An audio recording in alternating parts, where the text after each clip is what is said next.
There's a flow like a river. Any student who has even done BA, who knows English, can follow his English because he uses. So nowadays, it is the times when we must use the simplest words to express our ideas. So I will also try to copy that. I don't know how far I will be able to. If you say that, madam, whatever you said, I have understood, I will feel that मेरा जो ये lecture है वो सार्थक हो गया. अगर मेरे विद्यार्थी ने समझ लिया, आप सब मुझसे भी ज्यादा विद्वान हैं या समकक्ष विद्वान है, तो ये होगा. तो सबसे पहली चीज जो मैं आपको बता रही थी, वो एक इंडिजिनस मॉडल लाना चाहते थे. Because that model should be context specific, history specific, हमारी हिस्ट्री से निकला हुआ हो, हमारे कॉन्टेक्स्ट में से जो हिस्टोरिकल कॉन्टेक्स्ट में, और जो सबसे बड़ी बात उन्होंने की कल्चरल कॉन्टेक्स्ट में, जो हमारी संस्कृति को जीवंत करता है, हमारी संस्कृति से निकला हुआ है, उसी को हम अडॉप्ट कर पाएंगे. जैसे मैं सबको एक एग्जांपल देती हूँ अपने बच्चों को, कि जैसे हम यहाँ बैठे हैं और यहाँ पर एक पिक्चर चला दी जाए जिसमें हम हनुमान जी को देख रहे हैं, तो हम लोग जो हिंदू जो उसको देख करके पले और बड़े हुए हैं, हम क्या करेंगे कि श्रद्धा के साथ उनको प्रणाम करने लगेंगे और हमें बहुत अच्छा लगेगा.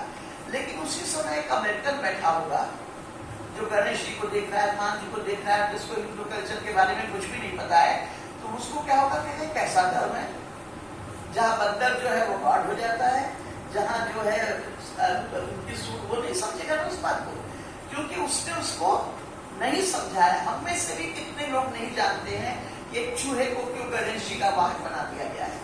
गणेश जी के वाहन के लिए उनको और कोई नहीं मिला, चूहा ही मिला, क्योंकि हमारे शास्त्रों में कहा गया, और आप इसको पढ़ के देखें, उन्होंने कहा जो सबसे मार्जिनलाइज्ड है, जिसको कोई नहीं पूछता, उसको मैं पूछूंगा. आप समझते हैं? तो it is his attention to the most marginalised class of the society. तो हमारे यहाँ ऐसे बहुत सारे सिंबल्स हैं जिनको कि हम जानने का कोई प्रयास नहीं करते, क्योंकि our minds are still colonised.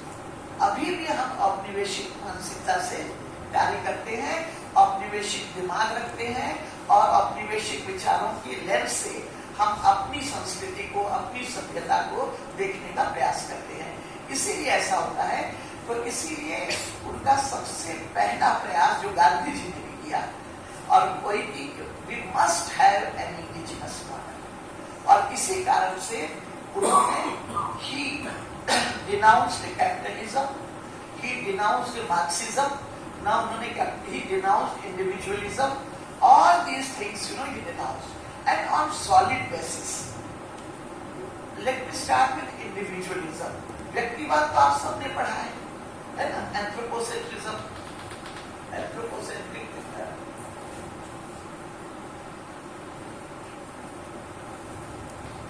व्यक्तिवाद का जो सबसे बड़ा प्रोपागेंडर हुआ है वो है liberal tradition. John Stuart Mill, John Stuart law, John Stuart Mill, and in the modern times, contemporary times, you see Joseph Raz, Ronald Dworkin, Brian Barry. There are so many contemporary thinkers who have supported liberalism with great arguments.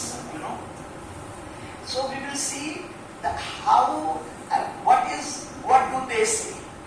According to the liberal tradition, man is a self-defining subjectivity. Man is a self-defining subjectivity who knows his interests better than others. मनुष्य एक ऐसा स्वपरिभाषित subject है जो कि अपना interest दूसरों से नहीं चाहता है. Who can live in separation with others? That means he is an autonomous being. वो स्वायत्त जीवी है. He is an autonomous being. So this is, and that is why, and this is in total contrast with any of the religions which have sprung up in Asia, Africa, or Latin America. You will never find this kind of definition. That is why K.M. Panikar, a great thinker, he said, in the Indian context, an individual is a person, and person means web of relations.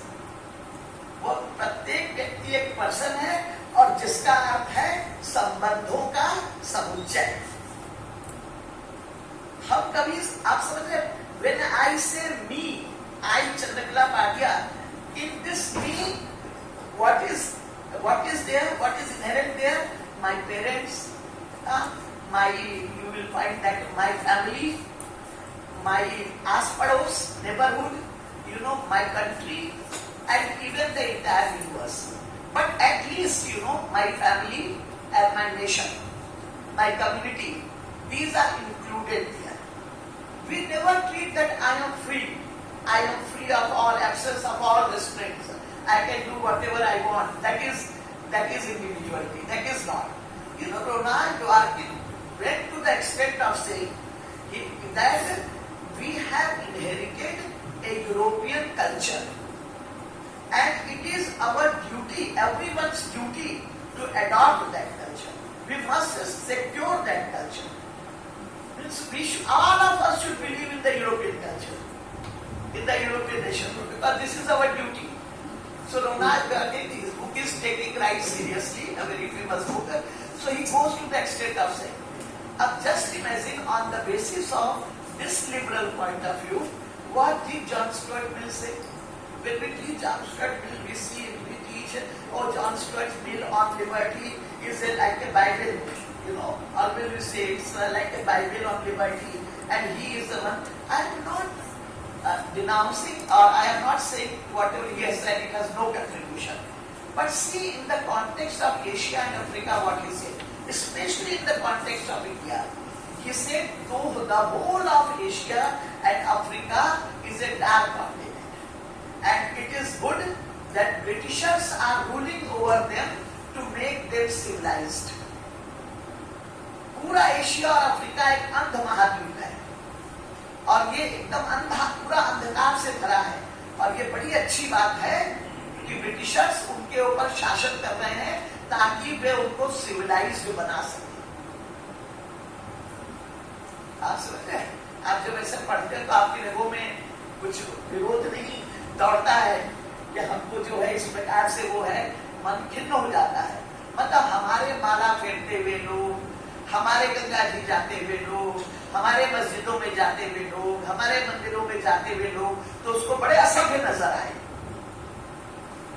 और वहां की शैली में जीते हुए लोग, the display of your desires, but I would not like to add anything, that display of their naked desires, that is very civilized.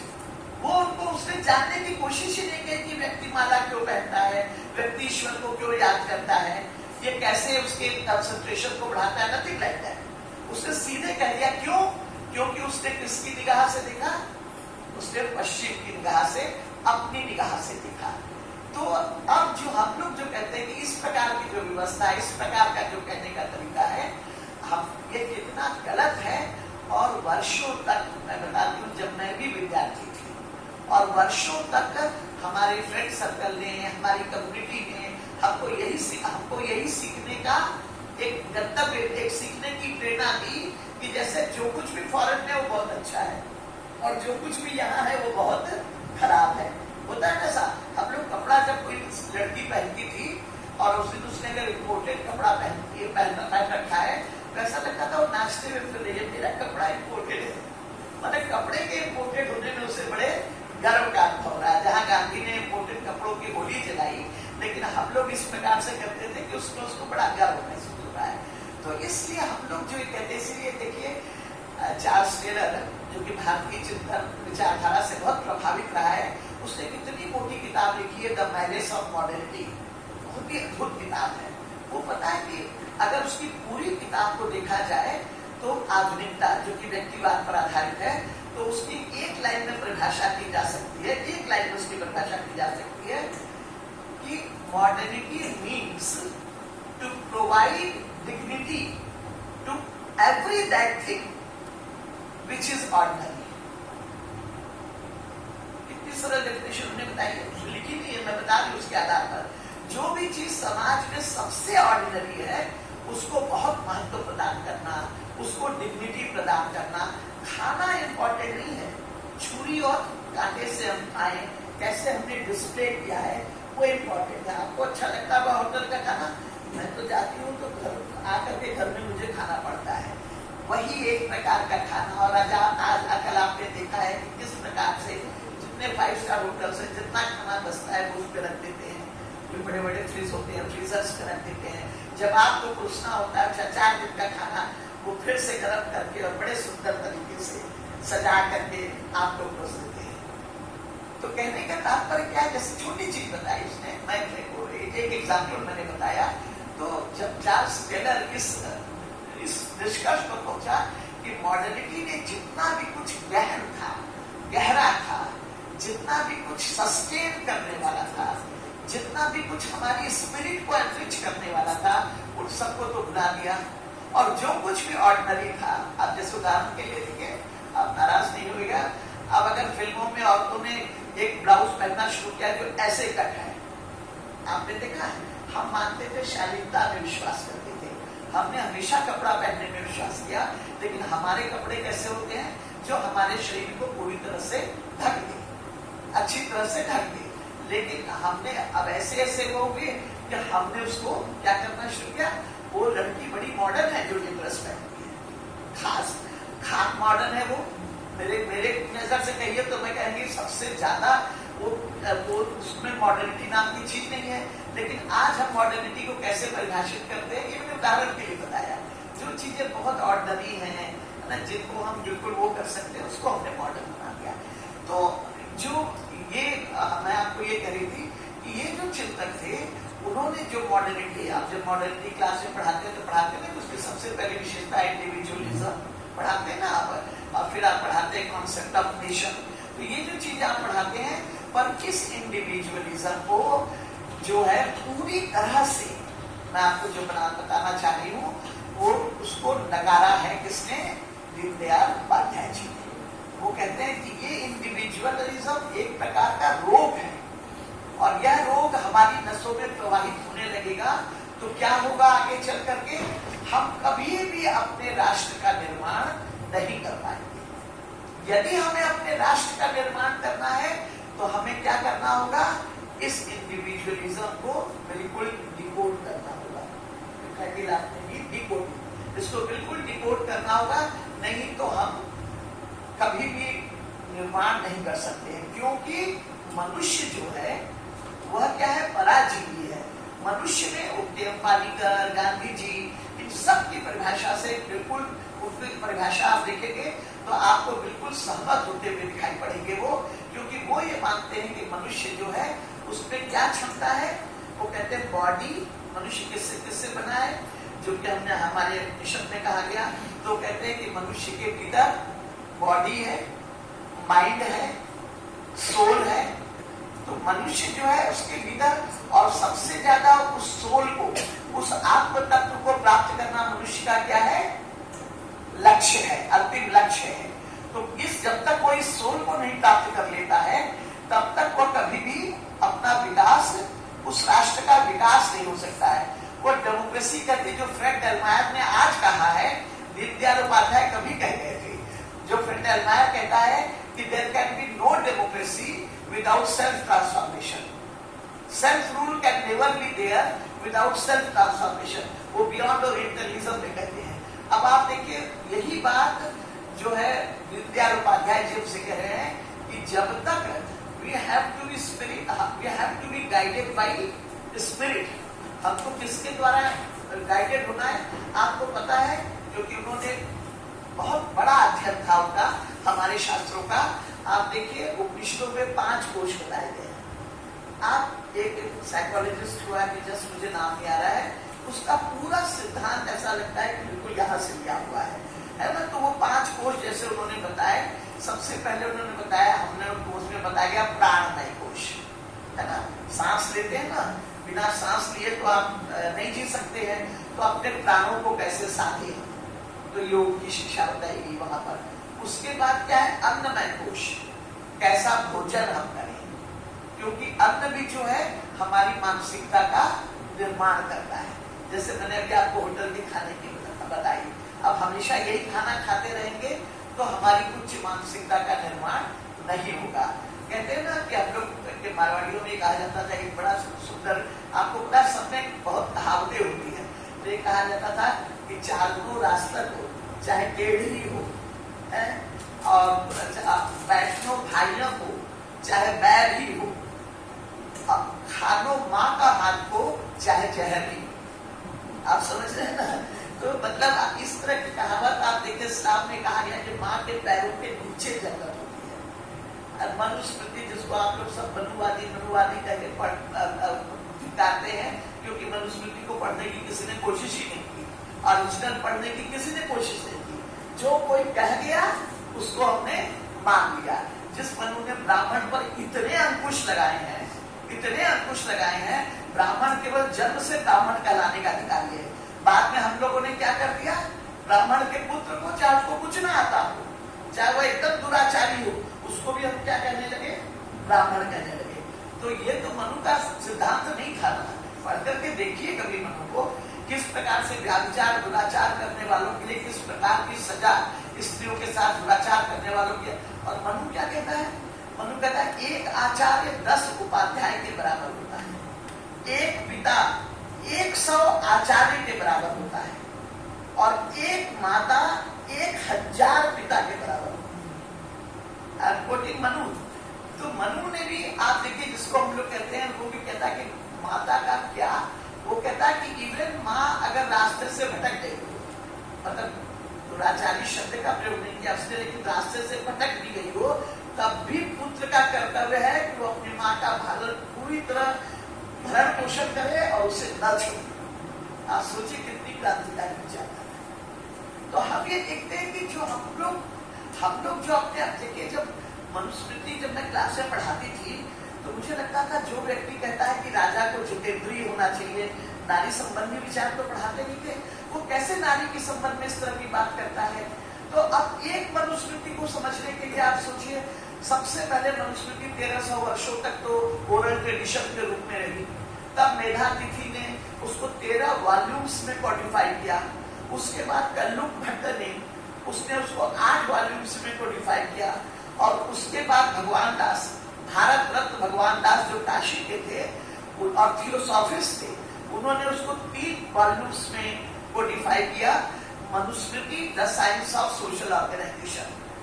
और इतना आश्चर्य लगता था कि वो एक थियोसॉफिस्ट होते हुए भी उन्होंने उसको पढ़ने की कोशिश की और उसको लिखा। जब इतना पढ़ा तो मनुस्मृति समझ में आया।